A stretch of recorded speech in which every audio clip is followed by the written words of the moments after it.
এই দিদির বাবা পাঠায় আর ওর বাবা নিয়ে নেয়।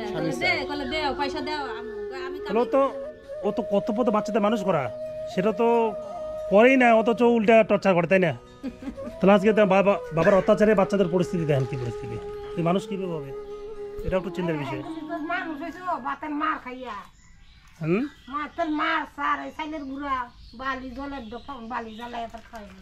বাচ্চা দুটারে মানে ভাতের মার খাওয়া মানুষ করলো, মার খাওয়াইছে, ছোটতে দুধ নাই একটু মারও দিছে, ভাত ভাত একটু গালে ওগুলো একটু খাওয়াইছে, তত মানুষ ধরলো। আর আমরা এত করে আমার বাচ্চা তো কি এরকম। তাহলে চিন্তা করেন, এই যে বন্ধুরা দেখুন, মানে খুব দুঃখজনক শুনলাম, ভাতের মার খেয়ে বাচ্চা দুটো মানুষ ভাবা যায়। দেখুন এত সুন্দর ফুটফুটে বাচ্চা, মানে ভাতের অভাবে ভাতের মার খেয়ে দিন যেমন করছেন।